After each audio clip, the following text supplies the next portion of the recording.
आप सभी को मेरी ओर से जय मसीह की और हेलो एवरीवन। कैसे आप सभी?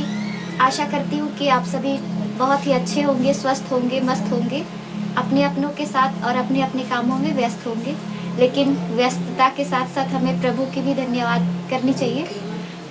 तो मैं सबसे पहले तो मैं अपना परिचय दे दूँ।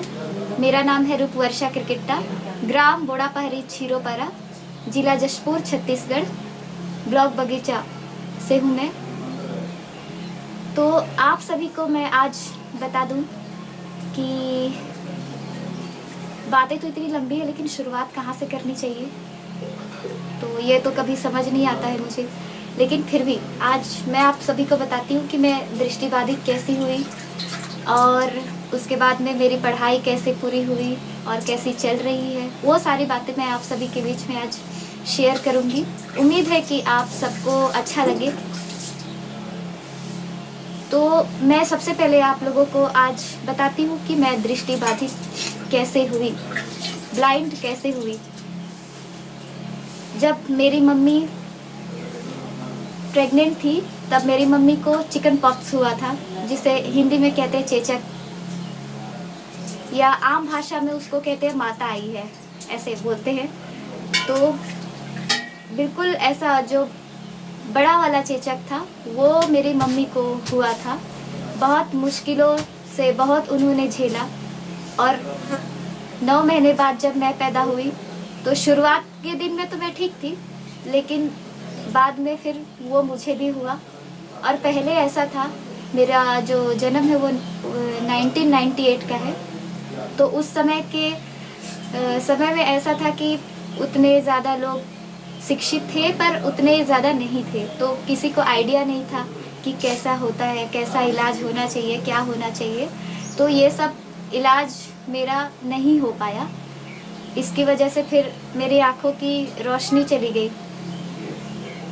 लेकिन इसमें भी प्रभु की इच्छा, अगर प्रभु ने चाहा तो सब कुछ ठीक भी हो सकता है।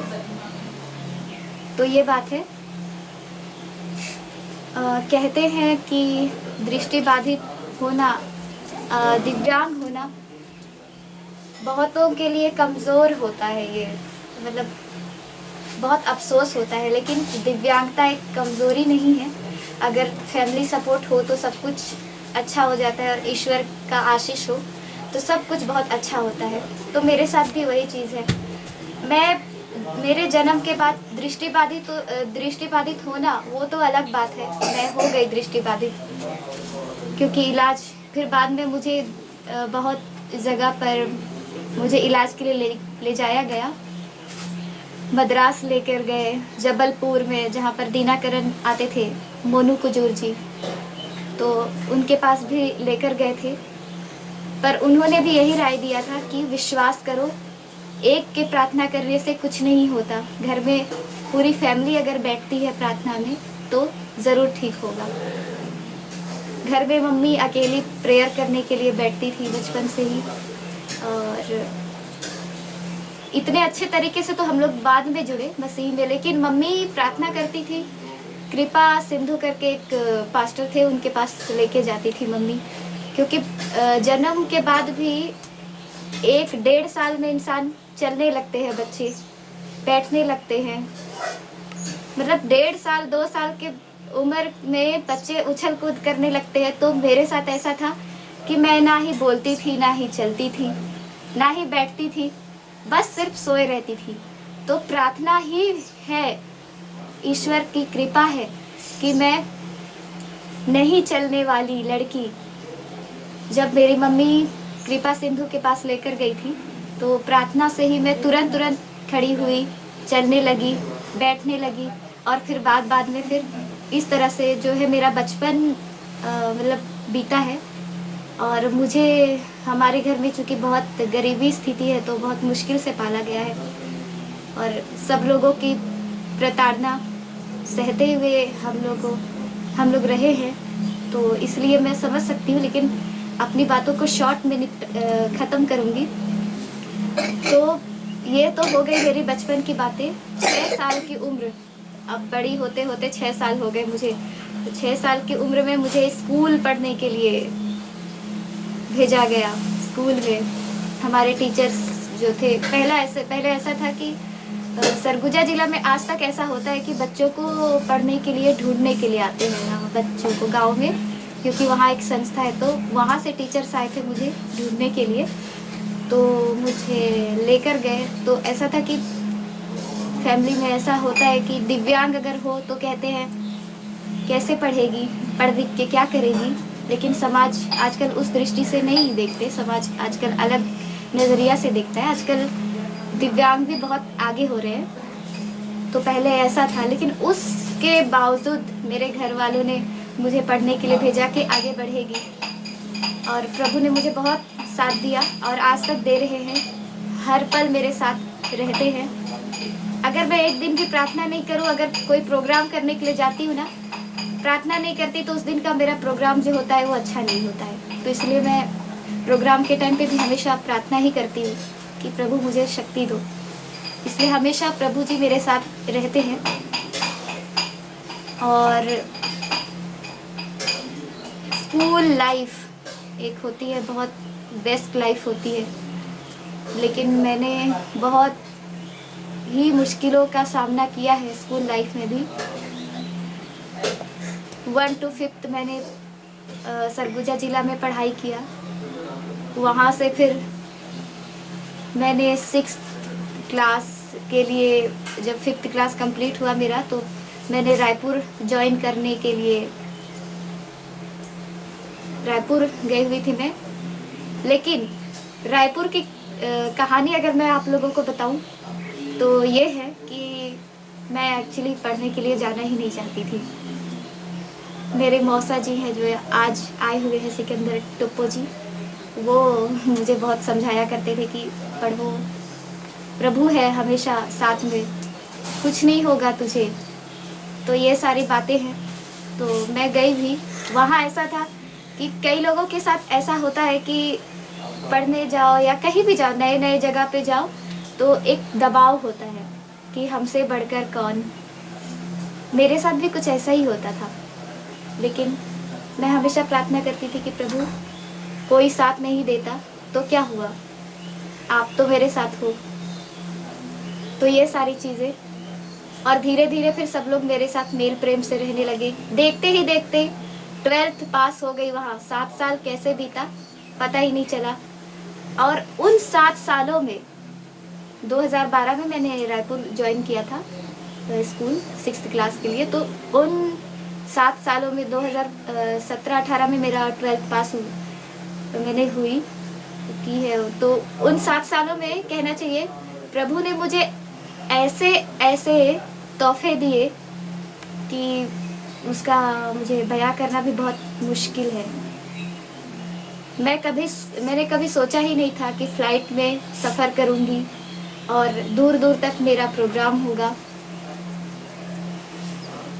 दिल्ली गई हुई थी, जयपुर गई हुई थी, और हमेशा जब मैं गई वहाँ परफॉर्म किया मैंने, तब हमेशा मैं विनर बन के आई। ये सिर्फ किसकी वजह से हुआ? सिर्फ प्रभु की वजह से।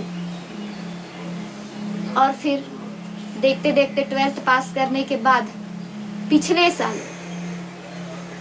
साल यानी कि 2019 में मैंने खैरागढ़ यूनिवर्सिटी ज्वाइन किया, जो कि खैरागढ़ यूनिवर्सिटी जो है वो सबसे बड़ा एशिया का नंबर 1 विश्वविद्यालय है, वो संगीत विश्वविद्यालय है। हमारे लिए ऐसा है ना कि हम लोग अदर सब्जेक्ट हम लोगों के लिए पढ़ना मुश्किल होता है, तो हम लोग आर्ट ही लेके पढ़ते हैं। तो हमारे लिए जो दिव्यांग है, ब्लाइंड है, उनके लिए म्यूज़िक ही एक आधार होता है।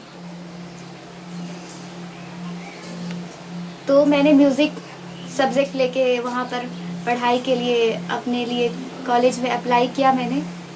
कॉलेज में तो एडमिशन हो गया मेरा, पर हॉस्टल के लिए मुझे नहीं मिल रहा था। हॉस्टल जगह ही नहीं थी, सीट ही नहीं मिल रही थी। तब मैं इतनी परेशान हुई कि प्रभु से हमेशा प्रार्थना करती थी कि प्रभु मुझे चाहे जैसे भी रहूं, आप जैसे भी रखो, खाना मिले चाहे नहीं मिले, पर मुझे पढ़ने के लिए और रहने के लिए हॉस्टल में जगह मिल जाए। बहुत परेशान हुआ करती थी उस समय में। टेंशन इतनी थी कि खाना पीना मुश्किल था, खाने का मन नहीं करता था, नींद नहीं आती थी रात को। तो कहते हैं कि ईश्वर किसी ना किसी को एक जरिया बनाता है हमें समझाने के लिए, हमें प्रोटेक्ट करने के लिए। ऐसा ही कुछ मेरे साथ भी हुआ। मेरे एक मामा है मिस्टर संदीप तिर्की, मैंने उनको फ़ोन किया। वो भी एक पास्टर है, बहुत बड़ा उनका कलीसिया भी शुरू होने वाला है। ईश्वर ने चाहा तो बहुत जल्दी शुरू भी हो जाएगा। तो उनको मैंने कहा कि ऐसी ऐसी बात है, मुझे हॉस्टल में जगह नहीं मिल रही है। तो उन्होंने कहा कि हम प्रार्थना करेंगे और तुम खुद भी प्रार्थना करो, ईश्वर पर विश्वास रखो, ईश्वर सब कुछ ठीक कर देंगे। ईश्वर से बढ़कर कोई नहीं है, कुछ भी नहीं है। और वाकई में ऐसा हुआ। 3-4 दिन तक मैंने देखा आएगा या नहीं आएगा। अंत में हॉस्टल की जो मैट्रन होती हैं, तो वो मुझे मेरे पास फ़ोन आया कि आपका एडमिशन हॉस्टल में हो गया है, आपको जगह मिल गई है। और फिर मैं बहुत खुश हुई, फिर प्रभु को धन्यवाद दिया मैंने। फिर कुछ दिन बाद मैं हॉस्टल चली गई। मुझे ऐसा लगता था कि नॉर्मल लोगों के बीच में, क्योंकि मैं 12 साल पूरा ब्लाइंड लोगों के बीच में रही हूँ, क्योंकि मैं खुद भी ब्लाइंड हूँ, तो ब्लाइंड लोगों के बीच में रही हूँ, तो मुझे कभी अनुभव ही नहीं था कि नॉर्मल लोगों के बीच में रहना कैसा होता है। पता नहीं कैसे रखेंगे, मेरी हेल्प करेंगे या नहीं, ये सोच सोच के हमेशा मुझे डर लगा रहता था। लेकिन प्रार्थना, दुआ ही एक दवा है, बोलते हैं ना। अगर साथ में अगर प्रार्थना करो, ईश्वर का हमेशा स्मरण करो, तो सब कुछ नामुमकिन भी मुमकिन हो जाता है। मैंने कभी सोचा ही नहीं था कि नॉर्मल लोगों के बीच में अगर मैं जाती हूँ तो इतने जल्दी मैं सबसे घुल मिल जाऊँगी। कभी मुझे इस बात का यकीन नहीं होता था। लेकिन जब मैं वहाँ प्रवेश ली तो मेरे इतने सारे फ्रेंड बने, और मेरी केयर करने के लिए भी। आज भी अगर मैं घर में भी हूँ, अगर मुझे कुछ होता है, तबीयत अगर मेरी कभी अचानक से ख़राब भी हो जाती है, तो सब इतने केयरफुल हैं कि मैं बयान नहीं कर सकती। और उस बीच में, पढ़ाई के बीच में मुझे प्रोग्राम के लिए भी जाना पड़ता है कभी कभी।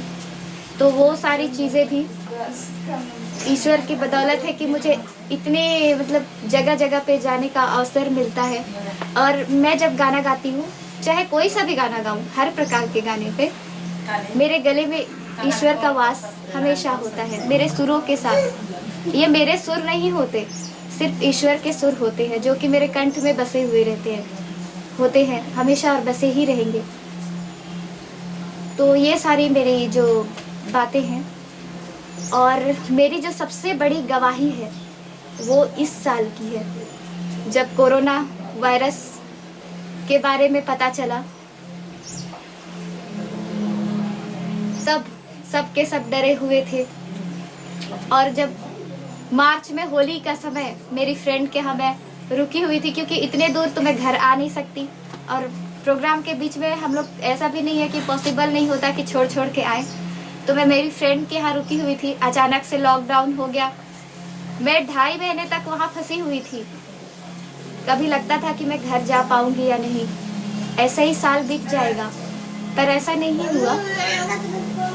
मई जून के महीने में कोरोना इतना बढ़ गया था, फिर भी से मेरे मौसा जी हैं, सिकंदर टोप्पो जी और संदीप तिर्की मामा जो हैं, उन लोगों ने मुझे फ़ोन करके पूछा कि तुझे घर आना है या नहीं। मैंने कहा आना तो है, लेकिन बस नहीं चल रही है, आऊँ तो भी कैसे आऊँ।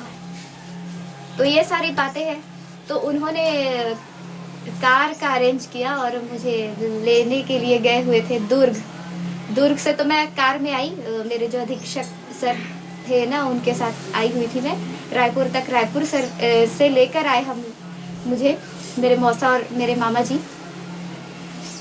तो क्या हुआ, हम लोग आते आते हमारी आदत ये है ना कि अगर मैं, मेरे मौसा जी और मेरे मामा जी अगर कहीं जाते हैं तो किसी ना किसी घर में रुक कर बुलाते हैं। तो हम लोग प्रार्थना हमेशा करते करते करते करते आते हैं। तो ऐसा था, बिलासपुर में हम लोग उतरे 7 बजे के करीबन शाम को। वहाँ 1 घंटे का प्रार्थना किए हम लोग। प्रार्थना करने के बाद खाना वाना खा के 10-11 बजे के करीबन वहाँ से निकले बिलासपुर से। कोरबा पहुँचे 1-1:30 बजे के आसपास। उसके बाद में उसके कोरबा में थोड़ा रेस्ट किए। सुबह टाइम पे हम लोगों ने प्रार्थना वगैरह किया। उस दिन पूरा दिन भर हमने रेस्ट किया। शाम को जब फिर वापस प्रेयर किया हमने, फिर हम लोग घर के लिए निकल रहे थे, तब एक फ़ोन आया मेरे मामा जी के पास कि उनके, मेरे मामा जी डॉक्टर हैं, तो उनके सीनियर का फ़ोन आया कि उनके बेटे को रायगढ़ से आ रहे हैं तो लेकर आना है। तो वो रायगढ़ से आ रहे थे, तो हम लोग कोरबा से इधर होते हुए पता नहीं किस किस रास्ते से आए, धर्म जयगढ़ होते हुए आए। वो व्यक्ति जो थे वो वहाँ पर उतरे, वो भैया जो थे ट्रक में आ रहे थे, और फिर सामने बैठे मेरे मामा के बाजू। आते टाइम आ तो गए, मुझे और मेरे मौसा जी को, मेरे मामा जी हैं वो हमारे अपने अपने घर में छोड़े, फिर उनको छोड़ने गए भैया को। उसके बाद में फिर वो दूसरे तीसरे दिन हम लोगों ने, क्योंकि कोरोना काल है तो टेस्ट तो कराना ज़रूरी है, टेस्ट कराने के लिए हम लोग गए बगीचा। मुझे मेरे पापा जी लेकर गए, मेरे मौसा जी गए, मेरे मामा भी गए, और वो व्यक्ति भी, वो जो भैया थे उनका तो पहले ही हो गया था, हुआ था तो पता चला उनको कोरोना है। अब कोरोना है, अब हम लोग इतना डर गए, क्योंकि ऐसा था ना कि उनके जब कार से उतरने के बाद उसी उनके जगह पे, उनके स्थान पे मेरे मौसा जी आधा घंटा बैठे थे वहाँ।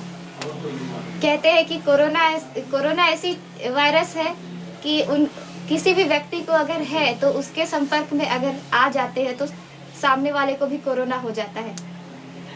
तो इस बात का डर था। और फिर उसके बाद में आधे घंटे बाद मेरे मामा जी उनके जगह पे 2 घंटे तक बैठे थे, तो इसलिए डर था कि वाकई में हम लोगों को कोरोना तो नहीं हो गया। हम लोगों ने टेस्ट कराया, और फिर मुझे तो खैर घर में ही रखा गया 28 दिन तक। लेकिन मेरे मौसा जी और मेरे मामा को इतना प्रताड़ित किया गया गांव वालों के द्वारा, पता नहीं अगर मारने का होता तो मार भी देते शायद, ऐसा था। मतलब एक कहना चाहिए, जब ईश्वर दुख का समय आया था, जब हमारे लिए क्रूस पर उनको चढ़ाया गया, वो ये भी एक उसी घड़ी का परीक्षा रहा है कि मेरे मामा और मेरे मौसा को किस तरह से सताया गया। मुझे तो फिर भी कम सताया गया, लेकिन मेरे मौसा जी और मामा जी को बहुत ही ज़्यादा सताया गया गांव वालों के द्वारा, घर वालों के द्वारा, कि तुम लोगों को भी कोरोना है। जबकि रिपोर्ट आई नहीं थी, फिर भी कहते थे कि तुम लोगों को भी कोरोना है तो यहाँ से जाओ। मतलब घर में रहने ही नहीं देते थे। और उसी समय ईश्वर की कृपा देखिए, हमारे यहाँ उससे पहले बोर खुदवाया गया घर में, और मेरे मौसा जी के यहाँ उसी बीच में शायद बोर खुदवाया गया था। अगर हाँ, तो उस समय ऐसा था कि अगर बोर नहीं होता तो पानी के लिए हम लोगों के लिए बहुत ही दिक्कत हो जाता। तो देखिए कितनी बड़ी बात है कि उस समय हम लोगों के लिए सब कुछ की व्यवस्था थी, लेकिन फिर भी एक टेंशन। एक तो मेरे मौसा जी और मामा जी पंचायत में बंद, ना निकलने देते, ना किसी से मिलने देते, फैमिली से दूर, खाना खाने का मन नहीं करता था। मेरे मौसा जी और मामा जी लगातार प्रार्थना करते थे ईश्वर से कि कैसा होगा सब कुछ। और फिर जब रिपोर्ट आई कि रिपोर्ट नेगेटिव है, फिर भी गांव वालों ने मुझे भी हमेशा सताया करते थे कि मेरा तो ऐसे टेंशन में तबीयत खराब हो जाता था बिल्कुल, कि कैसा होगा। पर देखिए कोरोना काल में भी इतनी बड़ी विपत्ति होने के बावजूद ईश्वर हमारे साथ रहे। Praise the Lord. इससे बड़ी और बात क्या हो सकती है। इसीलिए हमें ना प्रभु का स्मरण हमेशा करना चाहिए, चाहे कितनों की बड़ी संकट आए, विपत्ति आए, प्रभु उस विपत्ति को, बड़ी से बड़ी विपत्ति को टाल सकते हैं। उनके लिए कोई भी चीज इम्पॉसिबल नहीं है। नामुमकिन चीजों को भी वो मुमकिन कर देते हैं। तो मेरी भी यही, बस इतनी ही मेरी गवाही थी, क्योंकि कोरोना काल ऐसा था कि पूरी फैमिली जूझ रही थी, तो वो मेरी सबसे बड़ी गवाही है। Praise the Lord. तो आज मैं आप सभी के समक्ष इतनी लंबी गवाही आप लोगों ने सुना, मेरी गवाही को। उम्मीद करती हूँ कि आप सभी को अच्छा लगे और कुछ ना कुछ कोशिश ऐसी रही है मेरी कि प्रेरणा दे सकूँ लोगों को। मैं क्या प्रेरणा दूँ, बस आप सबका सपोर्ट होता है तो आप सभी से मुझे प्रेरणा मिलती है, एक हौसला अफजाई होता है मेरा कि दृष्टिबाधित होते हुए भी मैं आप लोगों के बीच में इतना सब कुछ कर पाती हूँ। और ईश्वर का आशीष है आज कि मैं इतने आगे तक आप लोगों के बीच में यहाँ पर खड़ी हुई हूँ। आप सभी के समक्ष आज प्रभु की महिमा के लिए मैं खड़ी हुई हूँ। तो मैंने ये गाना जो है वो प्रभु की महिमा के लिए खुद ही कंपोज किया था। कोशिश की थी मैंने, वैसे मैं कभी कंपोज करती नहीं हूँ, लेकिन पहली बार है ये। हो सकता है कि मेरे जो कंपोज किए हुए गानों में शब्द की कमी भी हो, पर फिर भी आप सभी के बीच में मैं गाना चाहती हूँ। आप सभी को पसंद आए ऐसी मैं आशा करती हूँ।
सब मिलकर बोलो हालेलुया।